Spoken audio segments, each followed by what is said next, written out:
Well, this morning you've had an amazing week. We talked last week on chapter 13, uh, and I was going to do chapter 14 this week, but I'm deciding that to take a little more time so I can break down that chapter better.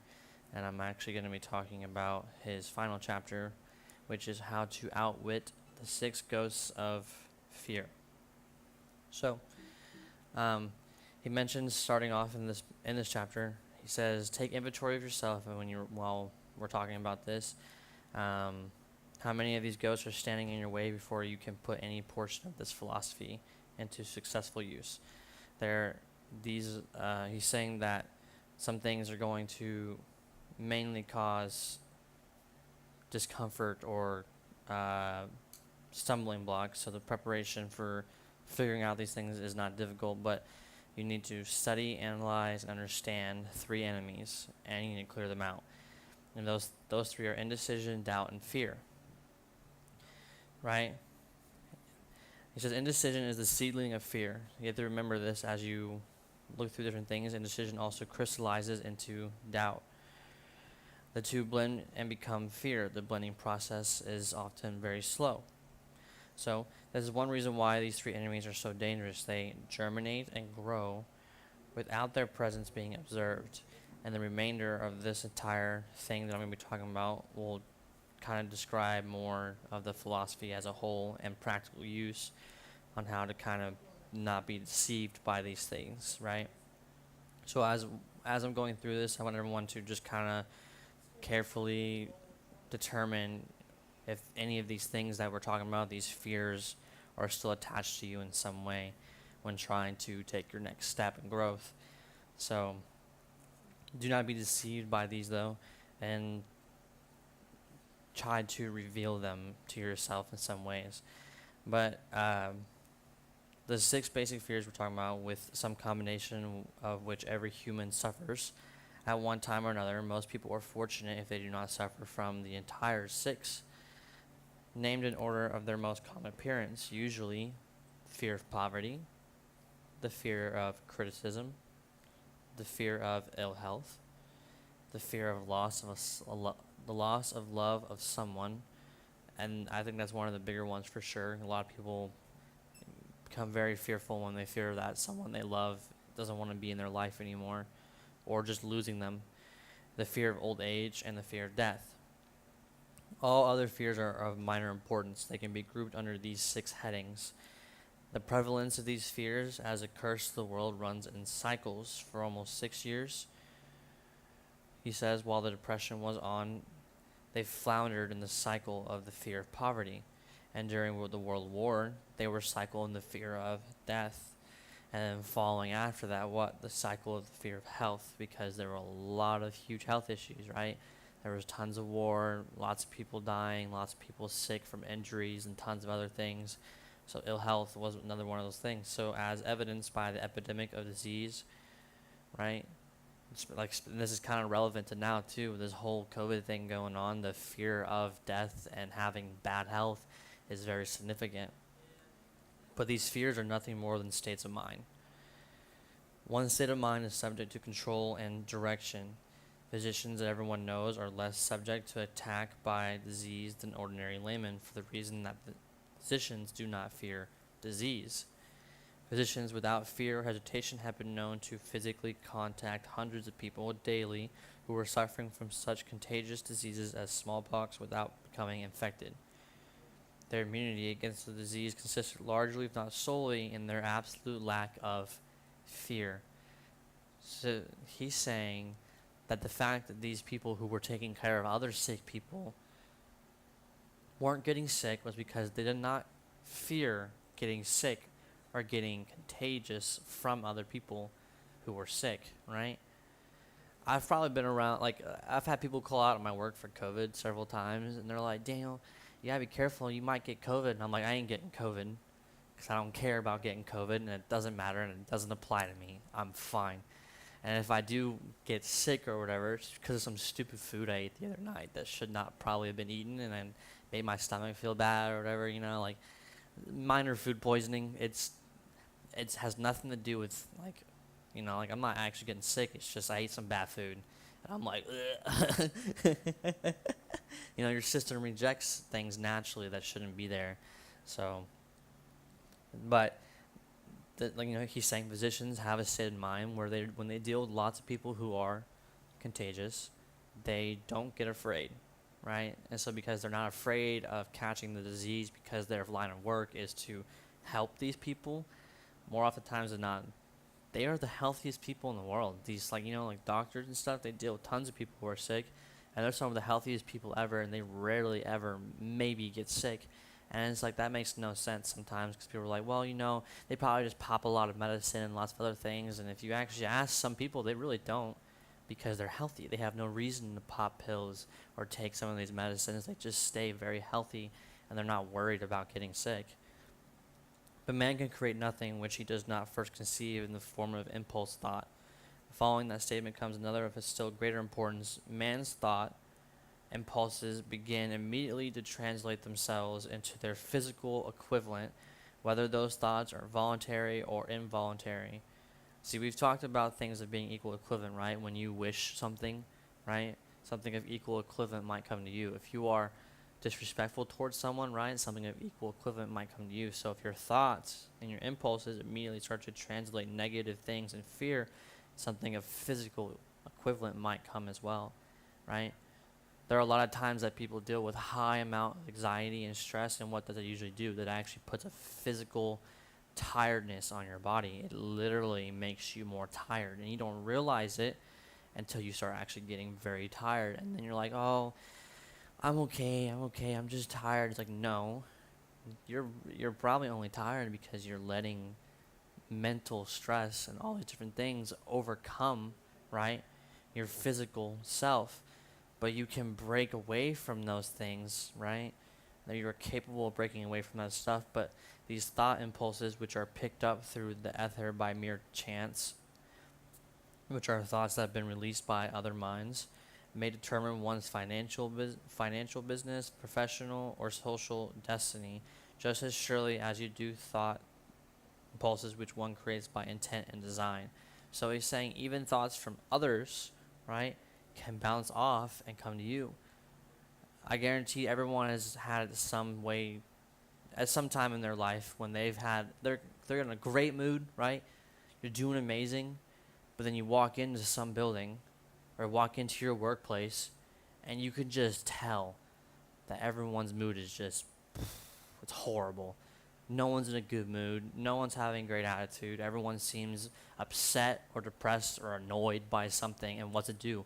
You feel it, and that feeling rubs off onto you, and you have to fight that because you don't want your thoughts to feel like that, right? Sometimes you have to be the one that is the positive person at work, trying to bring everyone up, but doesn't mean you can't feel it bouncing off everybody else, right? And that stuff happens. These thought impulses can be picked up from other people, and you can feel the way they feel. Sometimes it's not pleasant, and you kind of have to fight through it, but you have to know that it's natural, right? It's a natural thing.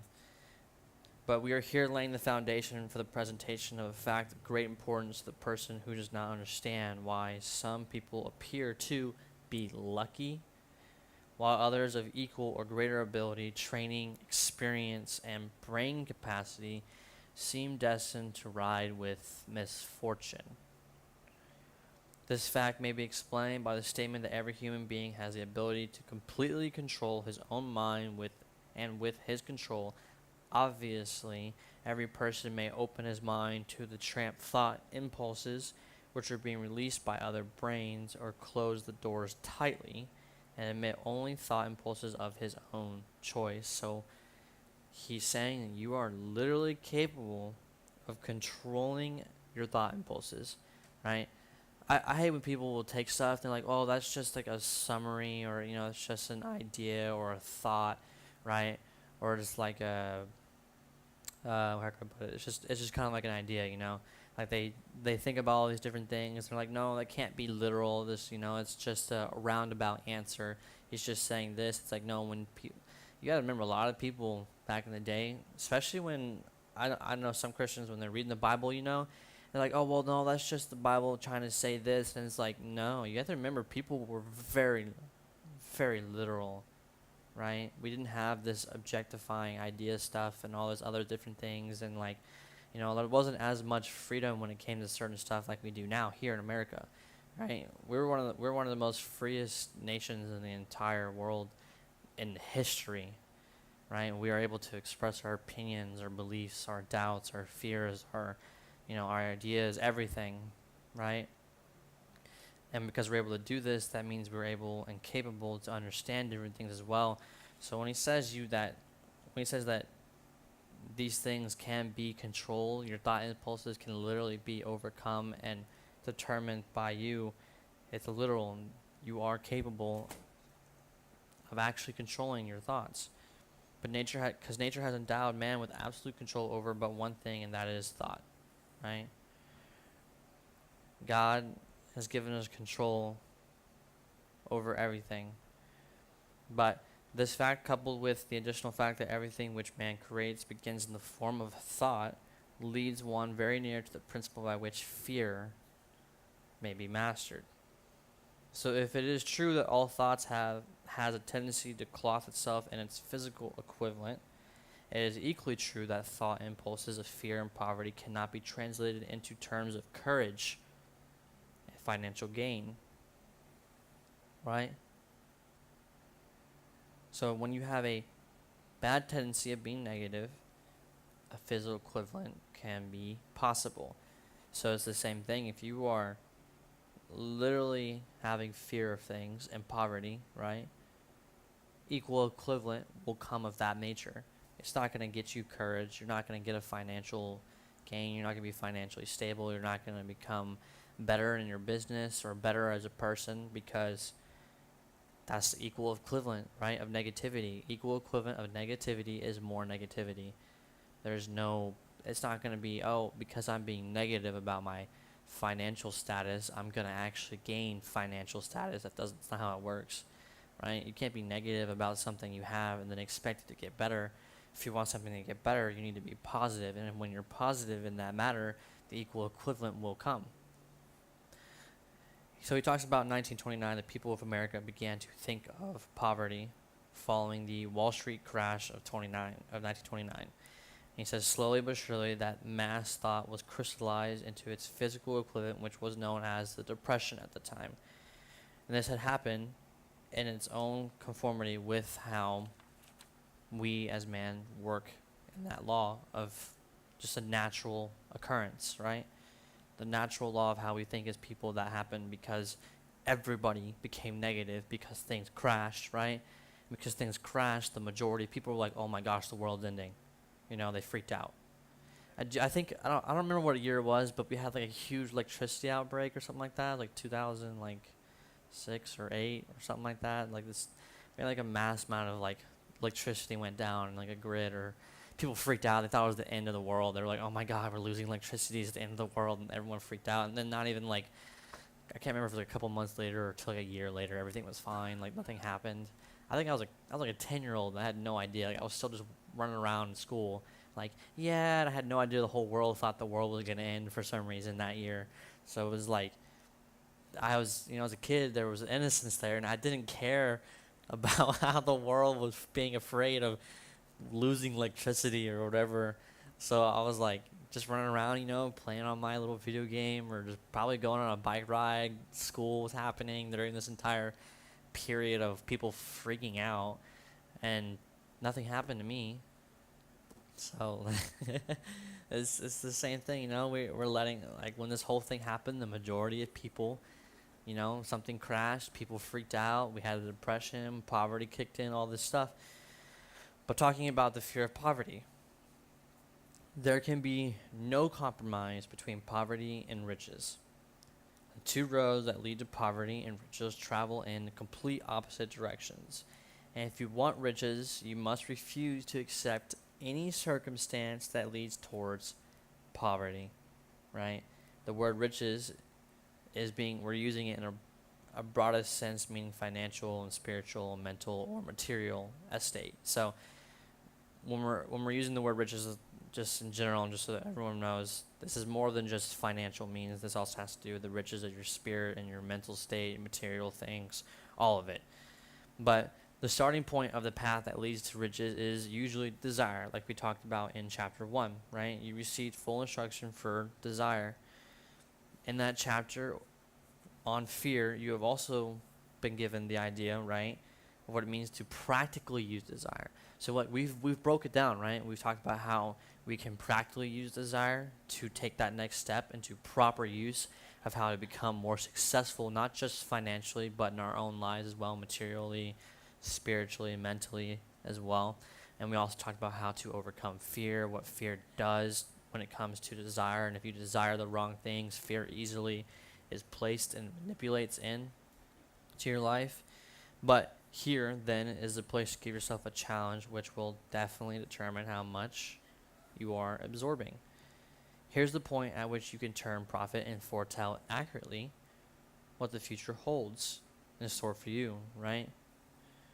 So there's one decision you can't avoid, is sometimes when you have a moment of, that fear, you are willing to just accept poverty, right? But you don't want to accept poverty. You want to be able to break out of this poverty mindset, because if you are in a state of fear of poverty, of course you're going to stay what? In a state of fear of poverty, and you will stay poor.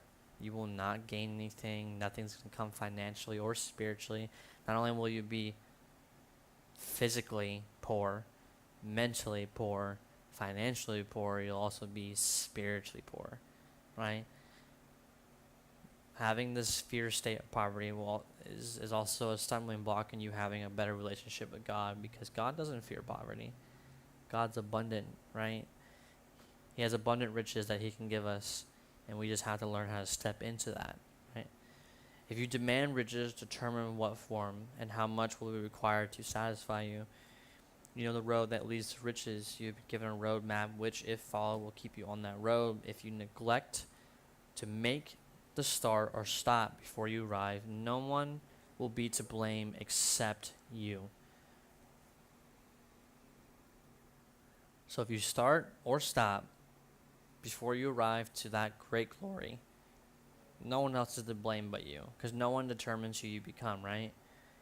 I know some people take the other opinions of others very heavily, and that's whatever you want to do, but you have to remember, the reason you are taking opinions of others very heavily is a you problem. That is not a them problem. That is not someone else's problem. That's not your family's problem, your friend's problem. It's not your spouse's problem. It's not your kid's problem, right? This problem is yours. If you are allowing others to make you who you are, and you're taking everyone else's opinions of you seriously and not stepping into the greater glory that God has given you, that is a you problem. That is no one else's problem. The responsibility is all yours.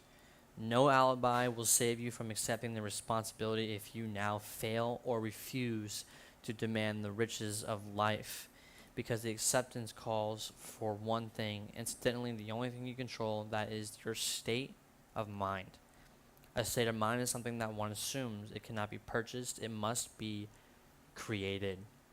You have to have a proper state of mind. That's why when it comes to, like I said, just the whole opinion of others things, some people, they are put in this state of mind that others' opinions matter when it comes to trying to figure things out. Now, others' opinions matter sometimes when they're very close to you and they will have best interest in you, and they are there to help you and to actually be there to love on you. But you have to have the right group sometimes, right? We've talked about the mastermind group stuff that this whole book's been talking about. You have to find the right group of people, because if you do take opinions of others very highly, then you probably want the opinion of others who actually care about you, then who want to see you succeed, who want to encourage you to do the right thing. Because the thing is, if you take that seriously and you have people around you who genuinely have love for you and want to see you succeed, they will also tell you the same thing. Hey man, we want you should do this, but also listen, you shouldn't always take our opinion, right? People that love you will also tell you to do your own thing and to follow your heart, right? They'll tell you to study. As Christians, we tell each other to read the Word. We encourage each other in that way as well, which is the same thing. You want to find people to encourage you to do the right thing that follows your heart. they'll give you their opinion, right? Or they'll give you an idea or understanding and try to talk to you about how they feel about what you're doing, right? But they'll also encourage you to do your own thing. People who don't want you to do your own thing will give you opinion and say, yeah, my opinion is better than yours. They won't try to help correct the wrong. They'll just make your wrong seem worse, right? So you have to have a proper state of mind. Fear of poverty, though, is definitely a state of mind. It's nothing else. But it is sufficient to destroy one's chances of achievement in any undertaking, a truth which became painfully evident during the Depression. This fear paralyzes the faculty of reason, destroys the faculty of imagination, kills off self-reliance, undermines enthusiasm, discourages initiative, leads to uncertainty of purpose, encourages procrastination, wipes out enthusiasm, and makes self-control an impossibility. Have you noticed over the course of COVID, things just went crazy? People did this, did that, new laws were being made, people were losing jobs, this happened, that happened, right? There's so much that happened because the state of mind that we were afraid that, like even local businesses, right, were so afraid of losing money that they just shut down because they thought that no one would come because nothing was being done. People couldn't go out. There's too many mandates and laws and this and that. And as we've cut away from that, a lot of family businesses that were even huge here in the local area are no longer even around. They haven't even tried to redo their stuff. But you also have to remember the businesses that stayed and kept pushing through COVID, right? And through this whole thing are more prosperous than they are now, right? Like there's a local barbershop that I go to when I get my hair cut and stuff. The guys there have had a small little location for the longest time, and during COVID they just persevered through it and they kept giving people haircuts because it's something that's still necessary. Even though people couldn't really go out, they just kept going through it and they didn't really care about stopping. They just kept the business going, and now they're getting a bigger facility literally right down the road from our church. They have a much bigger building, which means they're going to get more clientele, more people there, more business. That's because they're one of the few businesses here that's local owned that persevered through this whole pandemic thing, right? They encouraged each other. They were there for each other. They're some of the coolest group of guys I know here that just love giving people haircuts, having conversation. They love on people when they do it. And it's awesome to see that someone like a business like that to just push through and just get great. They got better. And it's really cool. But you have to remember, their state of mind probably wasn't a poverty state of mind. They had a state of mind to push through all this, right? They wanted something better. They did not want to live in that. So, but it takes the charm from one's personality, destroys the possibility of accurate thinking, diverts concentration and effort. The state of mind, it masters, some things. You have to master persistence and it can turn willpower into nothingness. This same state of mind destroys ambition, beclouds the memory, and invites failure in every conceivable form. It kills love and assassinates the finer emotions of the heart, discourages friendship, and invites disaster in 100 forms, leads to sleeplessness, misery, and unhappiness. And all this, despite the obvious truths that we live in a world of overabundance of everything the heart could desire, with nothing standing between us and our desires except the lack of definite purpose. All of that, right? Just having a state of mind of fear leads to killing your self-reliance, enthusiasm, discouraging things, right? Uncertainty of stuff, procrastination, lack of enthusiasm, no responsibility, no self-control, no persistence, feeling like nothing, no ambition. That's just from the fear of poverty. Just having the state of mind of fear, just being afraid of poverty does all of that, right? There are people that do what? They'll get 2-3 jobs because they're afraid they can't pay off the next bill or they can't find the right job. So they're doing what? They're killing their sleep. They never get rest. They never relax. They're constantly in a state of depression because they're like, man, I just have so much I have to do, right? And it's like, man, if you were to work hard though, right? If you really just wanted something to be financially stable and you worked hard and you were enthusiastic, maybe you wouldn't have 3 jobs. Maybe you just have the 2, or maybe even you find, because of how, right, enthusiastic and how much you persevere, right, and you're not afraid of this poverty mindset thing, you might even find just one very good financially stable job because you're not afraid of being able to take that next step and being like, hey, I don't think I could pay for this, pay for that. Because you have to remember, I have friends that once I graduated high school, I worked just 1 job. Some of them worked 2 jobs. I know someone currently now that works 2 jobs and they barely sleep. They're up at like 6 in the morning and they're working from 6 in the morning till like 3, go to their next job. They're there from like 3:30, 4 o'clock till like 10 o'clock at night. No time to relax whatsoever. They get home, they're tired, they have nothing cleaned up, and they're passing out at like 10:30, right? And I'm like, that's not how you want to live, man. Like, I've encouraged them, that's not a way you want to live. Honestly, I was like, you have no time to really like focus on yourself or God or even others. I was like, you're lacking in relationship with God, relationship with others, and you're lacking in your relationship with yourself because you're not making time for yourself. I was like, I get you're trying to work hard, and that's good that you have a hard work ethic, but it seems like you're more depressed about your work ethic than anything else. He's lacking purpose in his own life because he can't break away from that poverty mentality, right? The fear of poverty is without a doubt the most destructive of the 6 basic fears. It has been placed at the head of the list because it is the most difficult to master. Considerable courage is required to state the truth about the origin of this fear, and still greater courage to accept the truth after it has been stated. The fear of poverty grew out of man's inherited tendency to prey upon his fellow man. I'm hiccuping. Economically, excuse me. Nearly all animals lower than man are motivated by instinct, but their capacity to think is limited, so therefore they prey upon one another physically. Man, with his superior sense of intuition, with the capacity to think and to reason, does not eat his fellow man bodily. He gets more satisfaction out of eating him financially. Man is so avaricious that every conceivable law has been passed to safeguard him from his fellow man. Of all the ages of the world of which we know anything, the age in which we live seems to be one that is outstanding because of man's money madness. We are money crazy, right? I mean, it's good to want, but to be financially stable and to understand that stuff. But it's not just a money madness in that sense, right?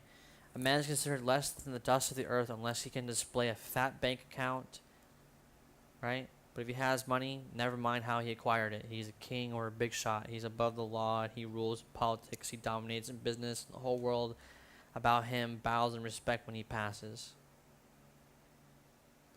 Remember, this is coming from someone who is also very successful. He's saying a lot of people do not care sometimes about how someone acquired money. If they have money, they seem to be at a higher status than everybody else. People will be like, oh, praise you for gaining this wealth and whatnot and all that, right? But nothing brings man so much suffering and humility as poverty does. So isn't it crazy that we encourage, right, people who have a lot of money? We say like, oh my gosh, you're amazing, you know, and we're like, oh, you know, you're so grand and blah, blah, blah, because you're able to get all this money. But we also, you know, there are people that still live in that state of poverty regardless. So only those who have experienced poverty understand the full meaning of that, right? They understand how great being wealthy is because they used to live through that, you know? It is no wonder that man fears poverty. Through a long line of inherited experiences, man has learned for sure that some men cannot be trusted where matters of money and earthly possessions are concerned. Some people with money are not to be trusted. And some people are very so earthly concerned with their possessions that it's very hard to understand whether or not they really are looking out for you as a person, right? That's why when you work in a business and they are a big company or corporation, I worked at a hotel and for a while, and immediately when COVID happened, because the big heads were like, "Hey, we can make more money if we cut people," right? And since we can't really let people stay, right? People are still charging for uh, their stuff, their timeshare stuff, and all this different what. They have their fees and all these different things, right? So they thought, well, we're already going to be making money off people's fees, but why don't we cut employees as well? And I was one out of probably thousands of people that worked with that company because they have hotels all across the nation. And, well, yeah, resorts. Well, hotels and resorts. But with the money that they gained from cutting off COVID and all this stuff, they bought tons of other hotel chains to make even more money because the desire isn't for people. As much as their quote unquote, the thing says, hey, customers are the main thing, take care of your customers, blah, blah, blah, customers, this, customers, like, obviously the employees don't matter, and the people that you were taking care of don't matter because you cut thousands of them off for your own foolish gain of wanting more money so that you can buy more things to make more money, right? And so people are possessed by matters of money and the possessions. This is rather stinging indictment. The worst part of it, though, is that it's all very true, right? People who are very selfish when it comes to money stay selfish when it comes to money because the more money they get, right? They're like, oh, man, this is working. Let's keep doing it, right? I'm making more money. And they don't care how selfish they get. They end up just possessed by the idea that they're making money. And some people who are very big also, they use their money for right reasons. They donate into different things and whatnot and take care of people and they love people. And that's good too, because there's some people that they've gained their wealth because of their love for people, because of what they do, because they share their wealth, right? They're able to get even bigger because what people trust in their brand, right? They trust in their brand. They trust in the thing they're selling. They're like, hey, yeah, their clothing line is really awesome. And not only that, these people donate into this, and they donate into that, and they do this.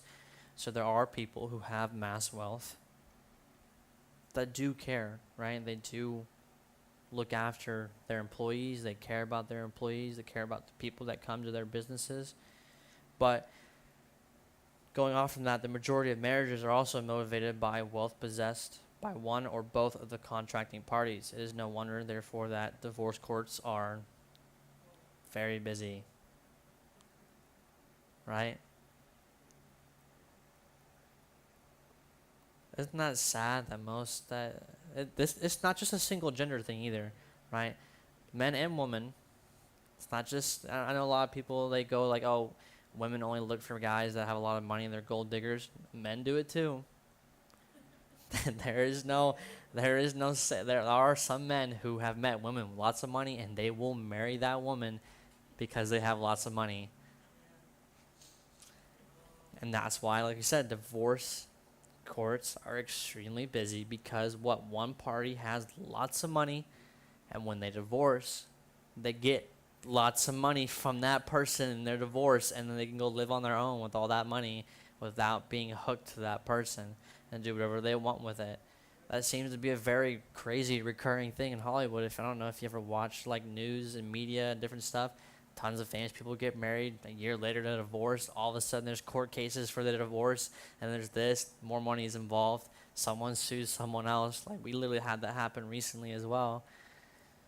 It seems money is extremely possessive over people. They will literally marry for money and divorce for the same money.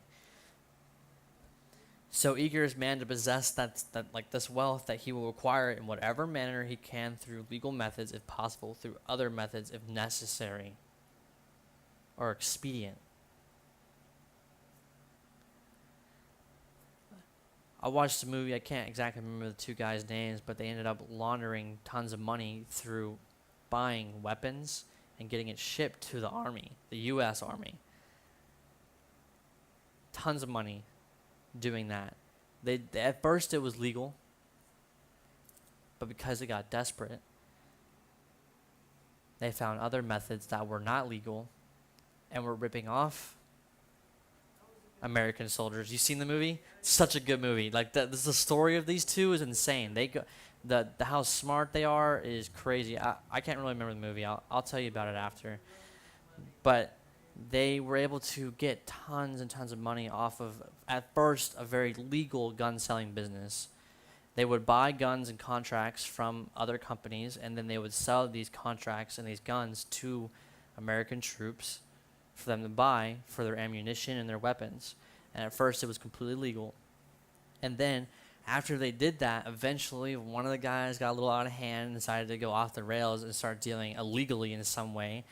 So now they're legal business because he was so money hungry, ended up being something dangerously stupid and got them both caught by the FBI. And yeah, it was a whole thing. But like I said, money possesses people, and they let it possess them for long enough. They'll do anything by any means necessary to get more money sometimes. But self-analysis may disclose weaknesses which one does not like to acknowledge.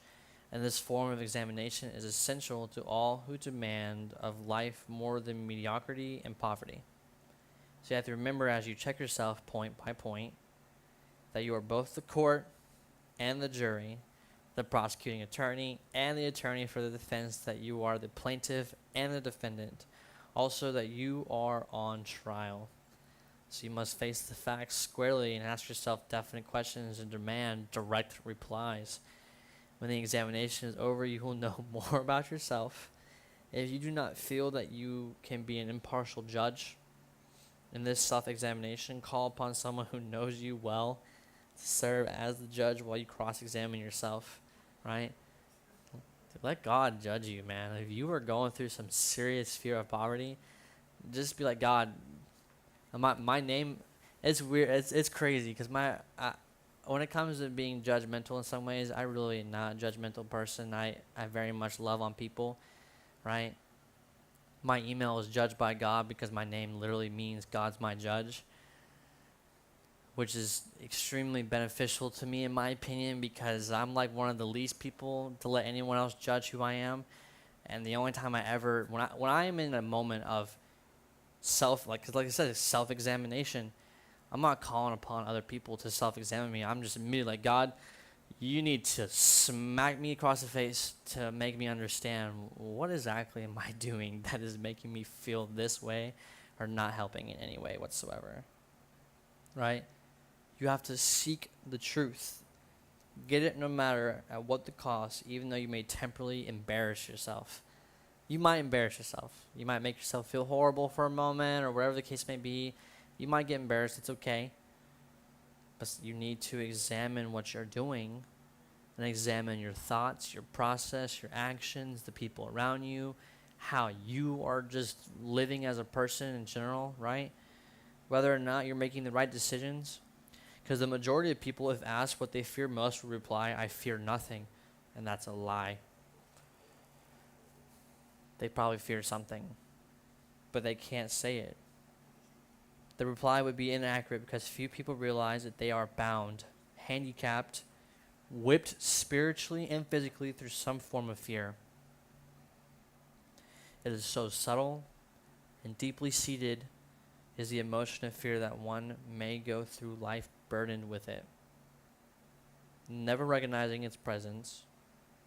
Only a courageous analysis will disclose the presence of this enemy. So when you begin to analyze, you must search deeply into your character, into your spirit, and into yourself in general as a person, right? You have a physical, right? You have a soul and you have a spiritual. You need to look into your spirit. You need to understand your mind. And you need to physically see where you're at as well. What am I doing to myself physically? Am I taking care of myself?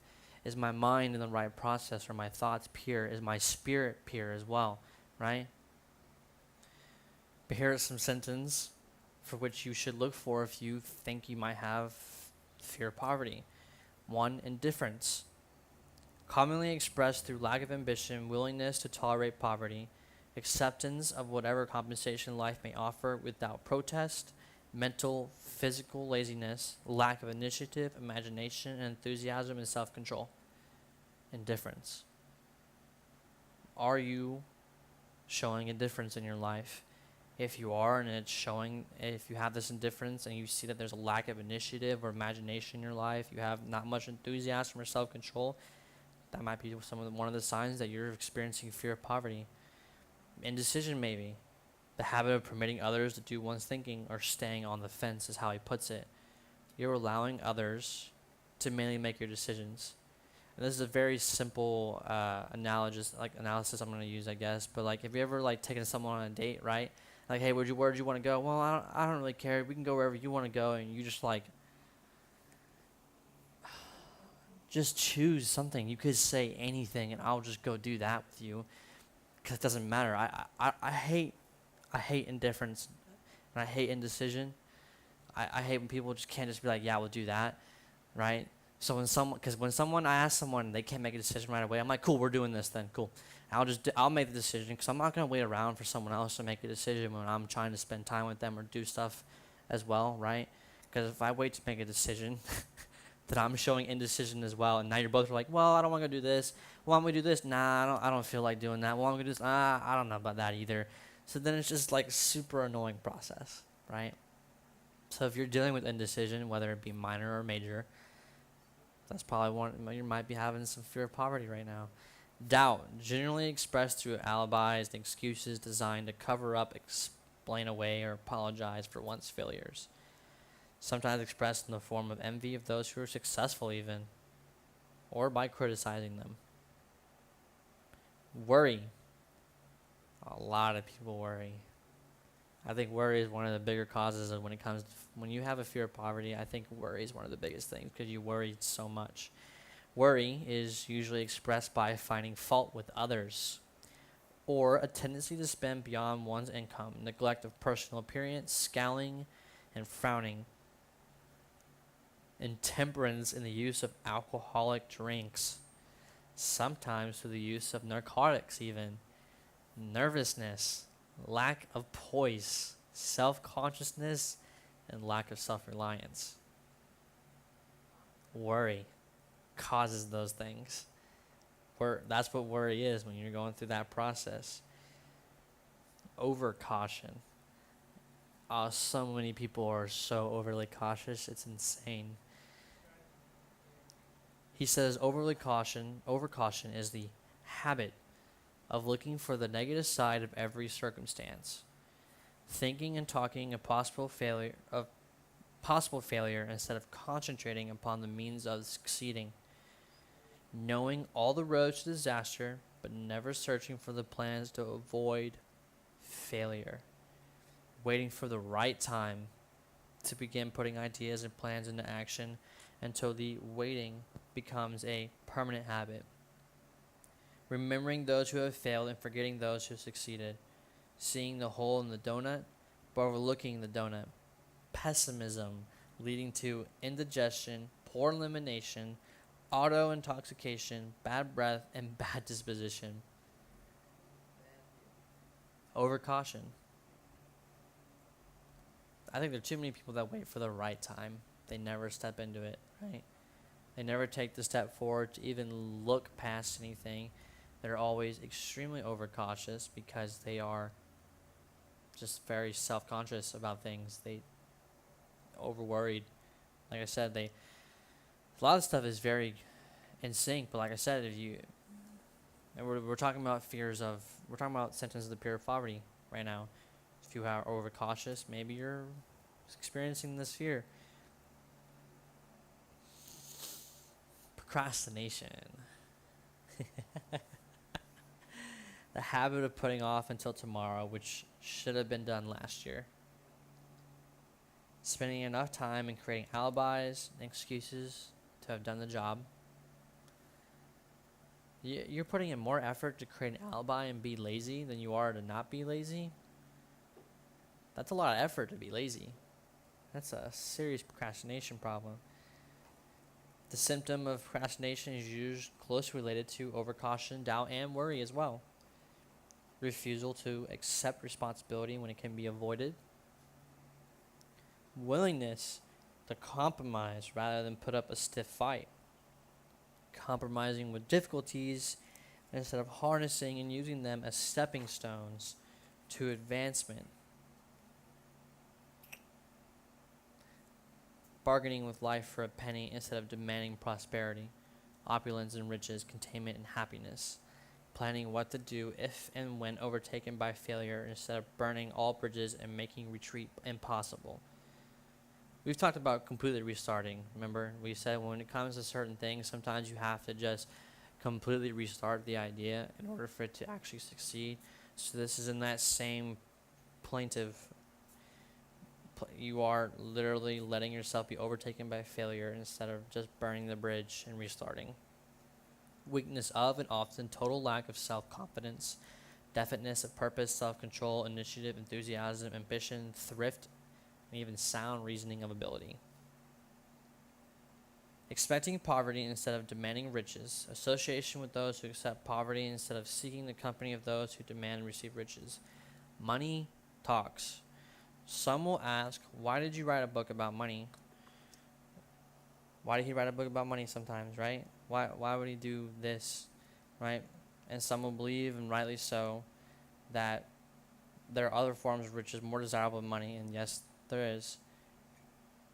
Right? Napoleon says there is more than just money, because riches can be measured in terms of dollars, but there are millions of people who would say, give all the money I need and I will find everything else I want.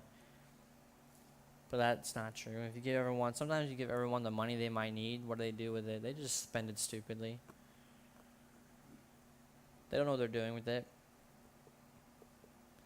He says his major reason to write this was because on how to get money and the fact the world has lately passed through an experience that left people in the fear of poverty, right? Around this time, this is why I think it's good that we're talking about this stuff when COVID just happened, is because it's the same process. When he wrote this, the depression happened. I'm reading this and I'm teaching this, and we just went through some stupid, our own like little mini depression in some ways as well. So many people lost things during COVID, and so many people lost jobs, money, everything. They even lost themselves, lost friends, family, and not in a way that they died, but just relationship between them even, right? The fear of poverty truly takes over in that way. But there's a lot more, and I'm going to kind of break this chapter up in parts because there's just a lot to break down. So I'm going to go ahead and just pray. Dear Lord, thank you for this morning, for everyone that's watching. I pray that as I'm still talking about this fear of poverty and how to break it, that we analyze the things that we have been hearing and the things that I've been teaching right now, so that we can understand what it means to break away from this fear of poverty in general. I pray that we ask God to help us break this fear, that we help break it off our lives completely, that any of these symptoms that we might be suffering, whether we're suffering from doubt, worry, self-conscious things, procrastination, whether we're suffering from any of that stuff, right? I pray that we break it off right now, God. We break off procrastination, we break off worry, we break off doubt, we break off fear of anything right now in the name of Jesus. Amen.